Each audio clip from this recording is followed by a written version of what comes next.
آج آپ حضرات کے سامنے بہت بڑے اللہ کے ولی کامل اور ہمارے بزرگ اساتذہ میں سے ہیں مولانا سید انور شاہ صاحب دیپال پور شاہی مسجد کے خطیب ہیں. وہ تشریف لائیں انشاءاللہ. آج آپ تمام حضرات ان کی گفتگو سماعت فرمائیے گا توجہ کے ساتھ. اللہ رب العزت آپ کو جزائے خیر عطا فرمائے انشاءاللہ. ابھی 5 منٹ حضرت تشریف لا چکے ہیں.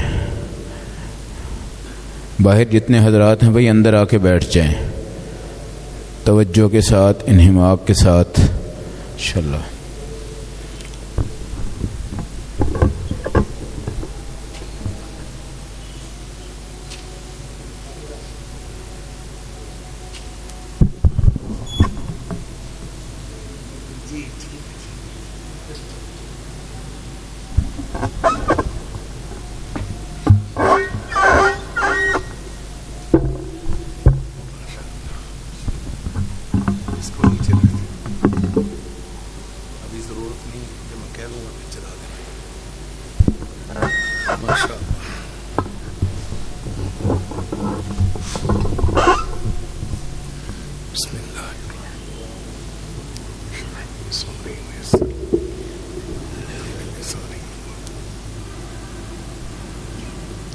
السلام علیکم ورحمۃ اللہ وبرکاتہ.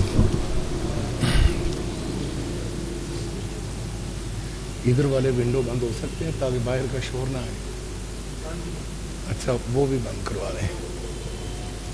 شور آ رہا نا کہ نہیں؟ ہاں جی.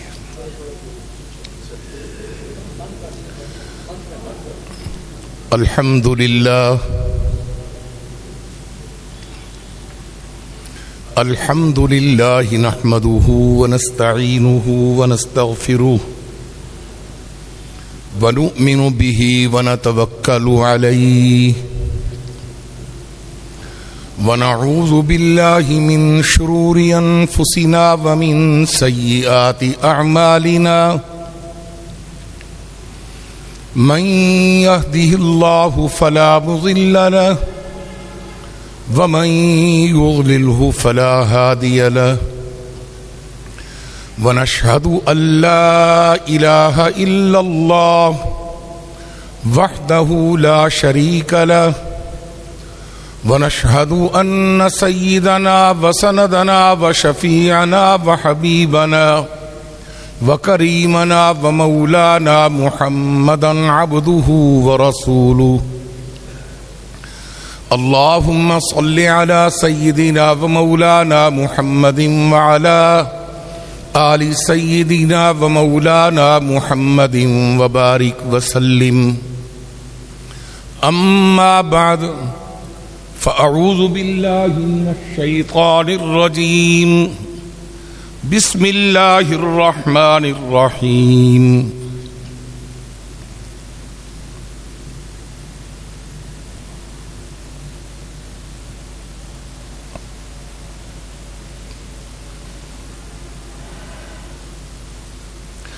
قل آمنا بالله وما أنزل علينا وما أنزل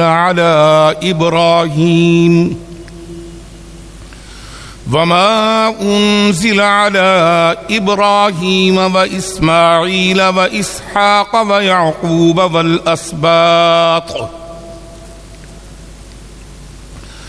والأسباط وما أوتي موسى وعيسى والنبيون من ربهم لا نفرق بين أحد منهم ونحن له مسلمون.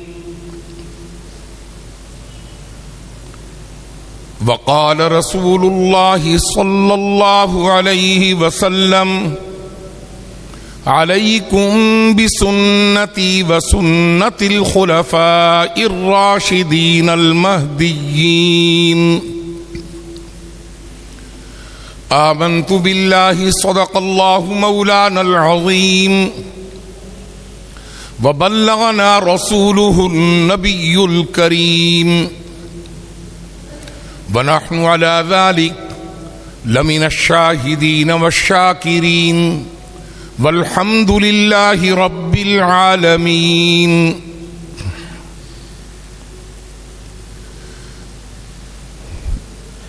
اللہ تعالیٰ کا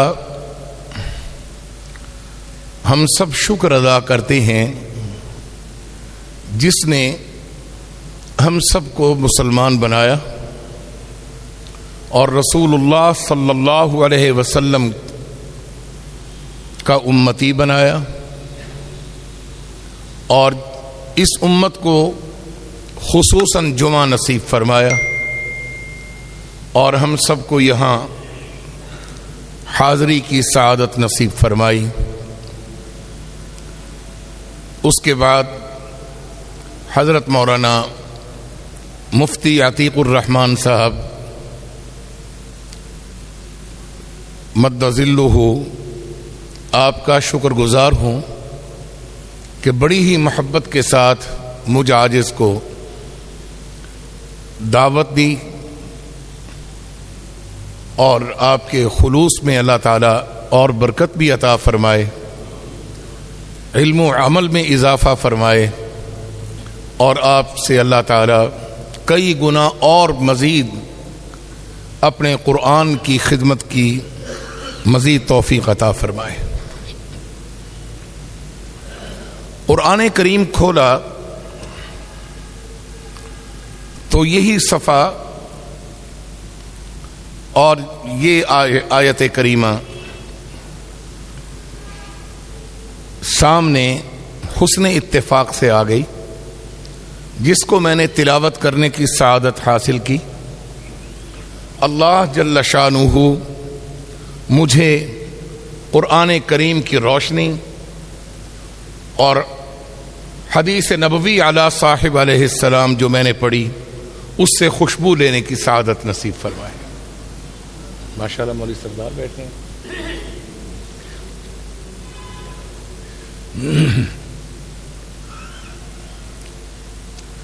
آیت کریمہ ہمیں یہ سمجھا رہی ہے، بتا رہی ہے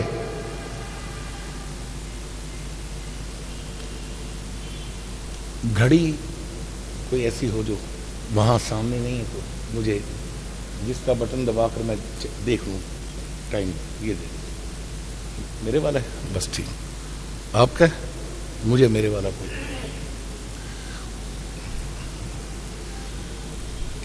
تو احباب کرام،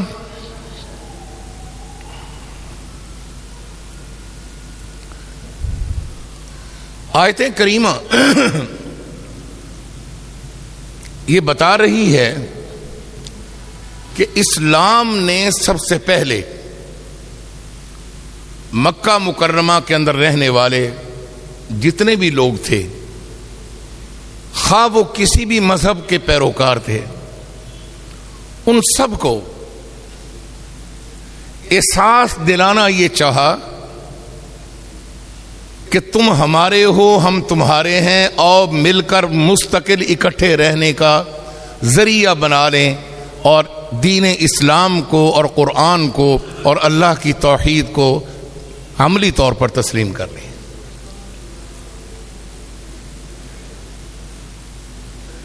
یہود و نصارہ، یہودی اور عیسائی، یہ دونوں مذاہب والے اس بات پر بڑے پختہ تھے کہ ہم پڑھے لکھے لوگ ہیں۔ کوئی ان پڑھ بھی ہوتا تو وہ بھی کہتا تھا ہم پڑھے لکھے ہیں، اس لیے کہ ہمارے پاس کتاب ہے۔ یہودی کہتے تھے ہمارے پاس تورات ہے، اور عیسائی یہ کہتے تھے کہ ہمارے پاس انجیل ہے، اور مکہ مکرمہ والے جو مشرکین تھے وہ اپنے آپ کو امی کہتے تھے، ان پڑھ، اور اس پر وہ بڑا فخر کرتے تھے کہ ہم نے کسی کی تعلیم حاصل نہیں کی۔ ہاں، ہم اصولی طور پر ابراہیمی کہلانا پسند کرتے ہیں، اس لیے کہ ہم حضرت ابراہیم علیہ السلام کی اولاد ہیں۔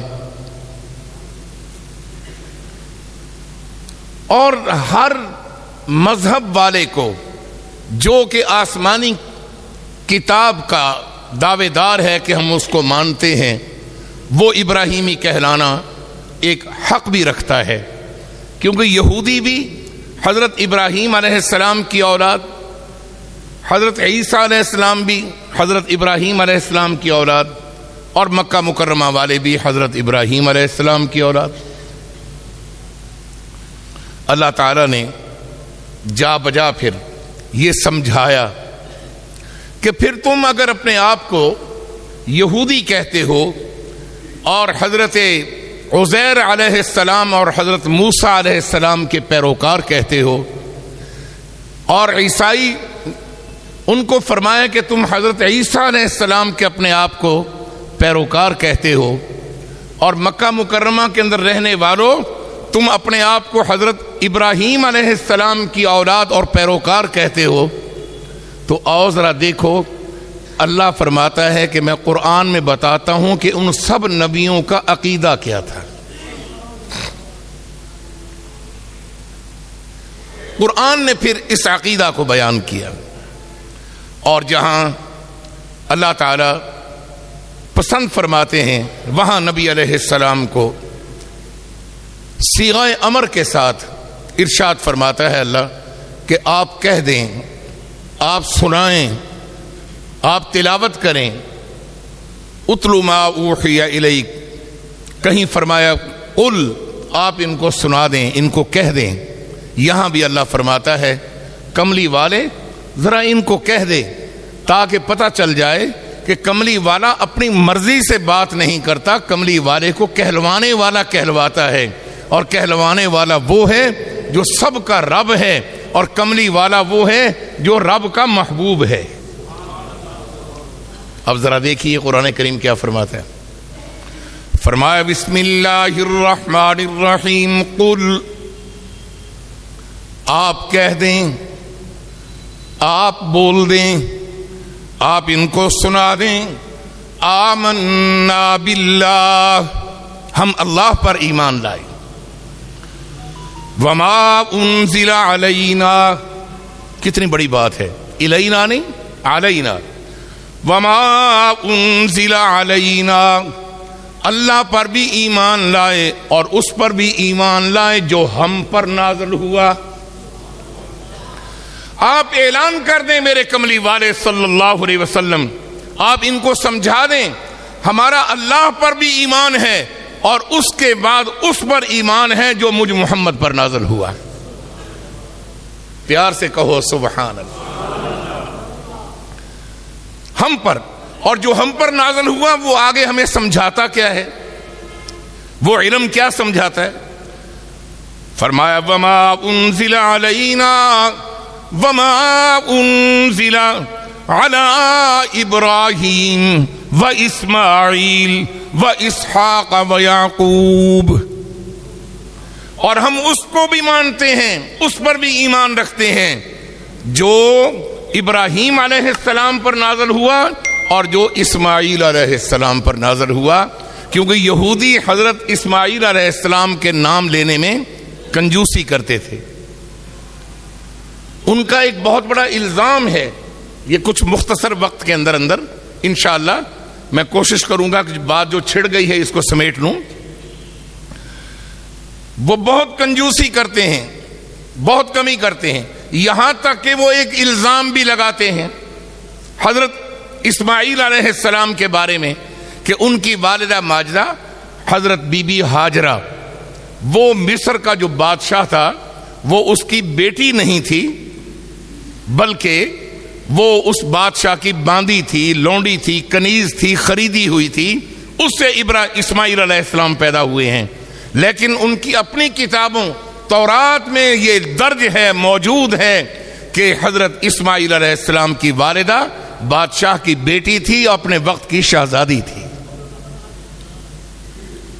ان کی کوشش ہے کہ جہاں تک بھی ہو سکے رسول اللہ صلی اللہ علیہ وسلم میں کوئی کمی کی جائے، ان کے احترام میں، عزت میں، تاکہ پتہ چلے کہ یہ تو اس کی اولاد ہیں۔ تو اللہ تعالی حضرت اسماعیل علیہ السلام کا اس لیے بھی نام لے رہا ہے حضرت ابراہیم علیہ السلام کے بعد، اور اس لیے بھی کہ حضرت اسماعیل علیہ السلام بڑے بیٹے ہیں حضرت ابراہیم علیہ السلام کے۔ حضرت ابراہیم علیہ السلام کی 3 شادیاں تھیں۔ پہلی اہلیہ جن کا نام حضرت سارہ تھا، ان سے حضرت اسحاق علیہ السلام پیدا ہوئے۔ اور دوسری شادی حضرت ہاجرہ، ان سے حضرت اسماعیل علیہ السلام پیدا ہوئے، اور تیسری شادی حضرت قطورہ، قاف طا واو را اور گولہا، اس بی بی قطورہ سے حضرت ابراہیم علیہ السلام کے 6 بیٹے پیدا ہوئے۔ وہ 6 کے 6 نبی نہیں تھے، ولی تھے۔ پہلے 2 بیٹے 2 بیویوں سے، وہ دونوں نبی ہیں اور نبیوں کے باپ ہیں، اور جو بعد والے ہیں وہ ولی ہوئے، نبی نہیں ہوئے، لیکن ان کی اولادوں کے اندر اللہ نے بے شمار نبی پیدا فرمائے۔ ان کے ایک بیٹے کا نام مدین تھا، حضرت ابراہیم علیہ السلام کے ایک بیٹے کا نام۔ یہ مدین کے اولاد میں جا کر حضرت شعیب علیہ السلام پیدا ہوئے، اور حضرت شعیب علیہ السلام کی بیٹی بی بی صفورہ، ان کا نکاح حضرت موسیٰ علیہ السلام سے ہوا تھا۔ احباب کرام، اللہ تعالیٰ قرآن کریم جوڑنے کے لیے اللہ نے نازل فرمایا۔ آقا صلی اللہ علیہ وسلم کالوں کو، گوروں کو، عربیوں کو، عجمیوں کو، امیر کو، غریب کو، ہر طبقے کو حضور جوڑنے آئے، اور پھر آپ صلی اللہ علیہ وسلم کا جو اللہ ہے اس نے آپ پر جو قرآن اتارا یہ بھی سب کو جوڑنے کے لیے آیا۔ دیکھیے اللہ نے سب کا نام لیا ہے، فرمایا قل آمنا باللہ وما انزل علینا وما انزل علی ابراہیم و اسماعیل و اسحاق و یعقوب والاسباط۔ ہم اس پر بھی ایمان لاتے ہیں جو اللہ نے ہم پر نازل کیا، ہم اس پر بھی ایمان لاتے ہیں جو ابراہیم علیہ السلام پر نازل ہوا، ہم اس پر بھی ایمان لاتے ہیں جو اسماعیل علیہ السلام پر نازل ہوا، ہم اس پر بھی ایمان لاتے ہیں جو حضرت اسحاق علیہ السلام پر نازل ہوا، ہم اس پر بھی ایمان لاتے ہیں جو حضرت یعقوب پر نازل ہوا، اور اس پر بھی ایمان لاتے ہیں جو ان کی اولاد میں آگے جو نبی پیدا ہوئے جو ان پر بھی نازل ہوا۔ یہ مسلمانوں کو ایک اصولی ایک بنیاد فراہم کی جا رہی ہے۔ فرمایا وما اوتی موسیٰ و عیسیٰ، اور اس پر بھی ایمان لاتے ہیں جو دیا گیا موسیٰ علیہ السلام کو اور عیسیٰ علیہ السلام کو، والنبیون من ربہم، اور رب کی طرف سے جتنے بھی نبی آئے ان سب پر ایمان لاتے ہیں۔ لا نفرق بین احد منہم، ہم جدا نہیں کرتے کسی پیغمبر کو دوسرے پیغمبر سے، سارے نبی برحق، سارے اللہ کے رسول برحق، ہم سب پر ایمان لاتے ہیں۔ کیوں؟ اس لیے کہ وَنَحْنُ لَهُ مُسْلِمُونَ، ہم مسلمان جو ہوئے، ہم مسلمان جو ہوئے ہیں۔ اسلام نے ہر موقع پر جوڑنے کی کوشش کی۔ اندازہ کیجئے، بڑی عجیب حیرانگی والی بات اللہ نے دل میں ڈال دی، آپ کے سامنے رکھتا ہوں اسی عنوان کی دلیل کے لیے۔ مکہ مکرمہ میں رسول اللہ صلی اللہ علیہ وسلم مکہ مکرمہ میں بیت اللہ کی طرف چہرہ کر کے نماز پڑھتے رہے۔ آپ صلی اللہ علیہ وسلم بیت اللہ کی طرف چہرہ ہے اور نمازیں پڑھ رہے ہیں۔ اور جب آپ صلی اللہ علیہ وسلم نے ہجرت کی، مدینہ منورہ میں جب آپ تشریف لائے، ورود مسعود ہوا، تو مدینہ منورہ کے اندر آپ صلی اللہ علیہ وآلہ وسلم نے پوچھا تیری نماز پڑھنی ہوں تو ہی دس کیڑے پاسے منہ کرا، میرا تیرے ساتھ تعلق اتنا مضبوط ہے اور میں تیری اتنی مانتا ہوں کہ میں پہلی نماز ادا کرنے سے پہلے شہر میں پہنچ کر تجھ سے پوچھ رہا ہوں کس طرف منہ کروں۔ اللہ فرماتا ہے یہ یہودی اپنے آپ کو بہت بڑے دیندار گردانتے ہیں اور دعوے دار ہیں ہم بڑے دین والے ہیں، ان کا قبلہ بھی میں نہیں دیا تھا، بیت المقدس میرے کملی والے، تو بھی اسی کی طرف چہرہ اقدس کر کے نماز پڑھ۔ یہودیوں کو احساس ہو کہ یہ بھی اسی رب کو مانتے ہیں، ہم بھی اسی رب کو مانتے ہیں۔ عیسائیوں کا وہ قبلہ نہیں ہے، عیسائیوں کا قبلہ ہے، یہودیوں کا جو بیت المقدس قبلہ ہے اس سے مشرق کی طرف 8 میل کے فاصلے پر بیت اللحم ہے، عیسائی اس طرف منہ کر کے اپنی عبادت کرتے ہیں، اور 8 میل کے فاصلے پر بیت المقدس کی طرف یہودی منہ کر کے عبادت کرتے ہیں۔ اور رسول اللہ صلی اللہ علیہ وآلہ وسلم آپ نے بیت اللہ کی طرف چہرہ اقدس کر کے عبادت کی، نمازیں ادا کی، سب کچھ ہوا، مگر جب مدینہ منورہ میں پہنچے تو اللہ فرماتے ہیں جوڑنے کی کوشش کرنی ہے میرے محبوب تو نے، آپ جوڑ پیدا کریں، اور اس حد تک جوڑ کی اجازت ہے جہاں اپنا عقیدہ خراب نہ ہو، اور اگر کہیں عقیدے کی خرابی پیدا ہونے پر پھر جا کر جوڑ کی شکل پیدا ہو، فرمائے وہ جوڑ نہیں ہے بلکہ وہ اللہ کے دین سے غداری ہوتی ہے۔ اس لیے اپنے دین پر پکا رہنے کے لیے ضروری ہے کہ جوڑ کی بات کرو، توڑ سے بچو، لیکن اس حد تک کہ بنیادی عقیدہ تمہارا متاثر نہ ہو۔ مجھے امید ہے سمجھ آ رہی ہے۔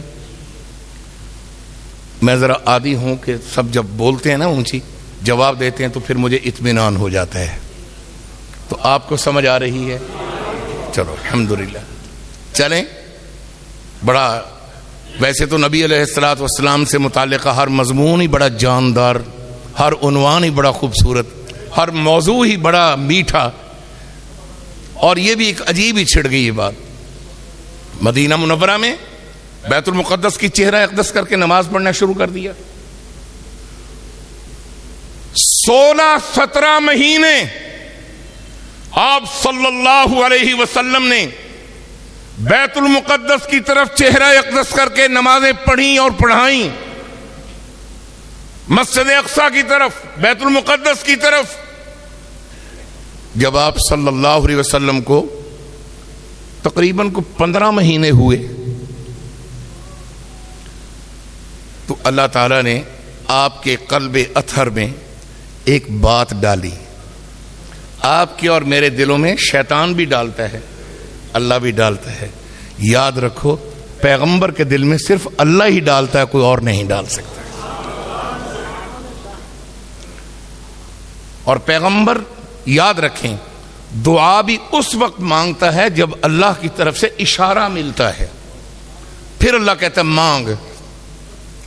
رسول اللہ صلی اللہ علیہ وسلم کے قلب اطہر میں یہ داعیہ پیدا کیا اللہ تعالیٰ نے، اور آپ صلی اللہ علیہ وسلم اب دعائیں کرتے ہیں، اللہ جی میں بیت اللہ کی طرف منہ کر کے نمازیں پڑھتا آیا ہوں، اس شہر میں پہنچا ہوں، پھر آپ کا حکم ہوا کہ بیت المقدس کی طرف چہرہ کر، میں تیرا نبی ہوں، تیرا رسول ہوں، اور نبیوں کا آخر ہوں، نبیوں کا امام ہوں، میں سید الانبیاء ہوں، لیکن میں اپنی مرضی اپنے اختیار سے میں چہرہ نہیں تبدیل کر سکتا۔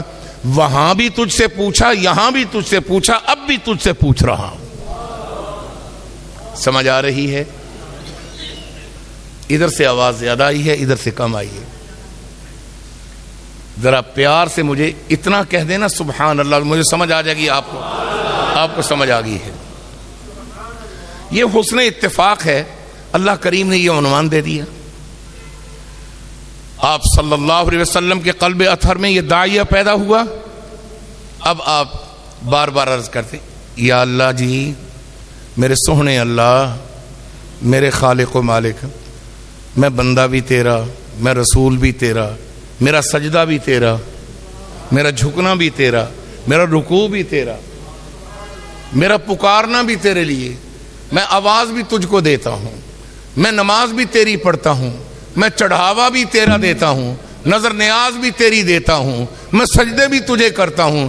جب سب کچھ تیرا ہے تو پھر تیرے لیے سجدے جو کرتا ہوں اور نماز پڑھتا ہوں، اگر تو مجھے کہیں اجازت دے دینا کہ میں یہاں رہ کر بیت اللہ کی طرف چہرہ کروں، مجھے اور سکون مل جائے، مجھے اور لطف آنا شروع ہو جائے، اور دل میں اطمینان ہے کہ میرے دل میں داعیہ پیدا ہی اس لیے ہوا ہے کہ یہ اس نے کیا ہے اور وہ چاہتا ہے میں مانگوں،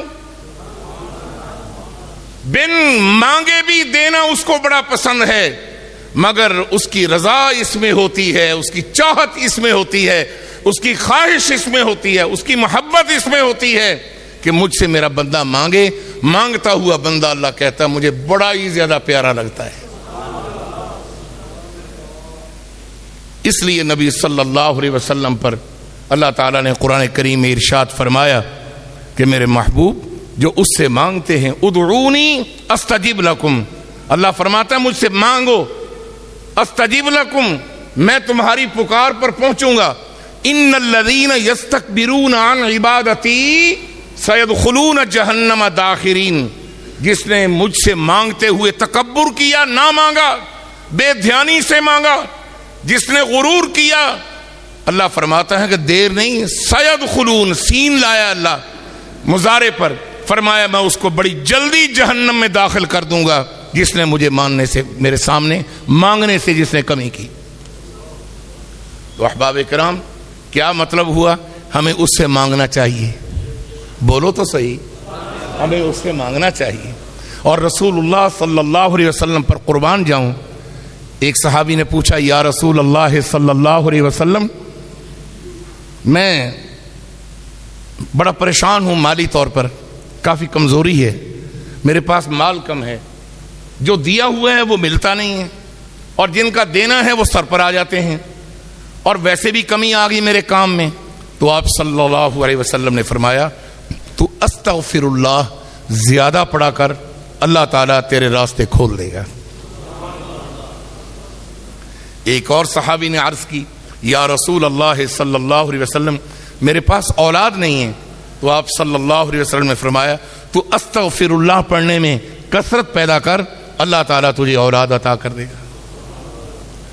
تو یہ مانگنا ہے استغفر اللہ، اے اللہ میرے گناہوں کو معاف کر دے، میں جاؤں کہاں تیرا در چھوڑ کر، تو نے ہی تو یہ سمجھایا ہے، اور تیرے کملی والے نے ہمیں سکھایا ہے کہ جب بھی مانگنا ہے اسی سے مانگو، کسی اور سے نہ مانگو، باقی ساری مخلوق ہے، اللہ اکیلا معبود ہے۔ رسول اللہ صلی اللہ علیہ وسلم، اب جب 15-20 دن گزر گئے، اب کیا ہوتا ہے؟ نماز کا وقت ہوتا ہے، سب صفیں بنا رہے ہیں، صفیں باندھ رہے ہیں۔ نبی علیہ السلام کا عمل تو یہی ہے نا کہ تکبیر سے پہلے صفیں مکمل کر لو، پھر تکبیر ہوتی ہے۔ فرمایا آپ جب فرماتے کہ سب تیار ہو جاؤ، سب مستعد ہو کر صفیں بناتے، تو آپ صلی اللہ علیہ وسلم بغیر ارادے کے، وہ جو دل کو لگی ہوتی ہے نا، پھر جیسے کسی آنے والے کے راستے، آنے والے کا انتظار ہوتا ہے، تو جب بھی دروازہ کھلتا ہے تو جلدی سے ایسے دیکھتے ہیں کہ وہ لگی ہوتی ہے نا ایک، تو یہ بھی ایک لگی ہوئی تھی آپ صلی اللہ علیہ وسلم کو۔ جب صفیں درست ہو جاتی تو آپ ایسے دیکھتے مسکرا کے۔ صدیق اکبر سے کسی نے پوچھا آپ رازدار نبوت ہیں، آپ بتائیں یہ کیا ماجرا ہے؟ انہوں نے کہا یہ اس وحی کے انتظار میں ہے کہ کب جبریل وہ وحی لے کر آتا ہے کہ میرا چہرہ بیت اللہ کی طرف ہو جائے۔ آپ صلی اللہ علیہ وسلم جب نماز پڑھا رہے ہیں، پڑھا کر جب سلام پھیرتے ہیں، السلام علیکم ورحمۃ اللہ، السلام علیکم ورحمۃ اللہ، جبریل امین آ جاتے تھے اس دوران، آ کر قرآن کریم آپ کو نئی آیات، نئی وحی دے جاتے۔ جب وہ چلے جاتے تو پھر تھوڑی دیر کے بعد نبی علیہ السلام پھر ایسے دیکھتے، راواں تکدیاں نے، اکھاں لگیاں ہوئیاں نے کہ کس ویلے میرا مقصد والا کام ہو جائے، میرا مقصد پورا ہو جائے۔ اب نبی علیہ السلام دعائیں مانگ رہے ہیں، 16-17 مہینے ہو گئے، 1 سال سے زیادہ وقت ہوا۔ ایک ظہر کا وقت آیا، آپ صلی اللہ علیہ وسلم شہر سے باہر نکلے ہوئے تھے، چند صحابہ بھی آپ کے ساتھ تھے۔ ظہر کا وقت ہوا، ادھر بیت اللہ ہے اور اس جگہ کے بالکل اپوزٹ، بالکل سامنے یہ بیت المقدس ہے، سب کا چہرہ ادھر تھا۔ نبی علیہ الصلوۃ والسلام کھڑے جماعت کرانے کے لیے، سب کو پیچھے مڑ کر فرمایا، اس طرف منہ کیا ہوا تھا، صفیں درست کر لیں، کندھے سے کندھا مل گیا کہ مل گیا جی۔ آپ صلی اللہ علیہ وسلم جماعت کرانے کے لیے اللہ اکبر، صحابہ اللہ اکبر،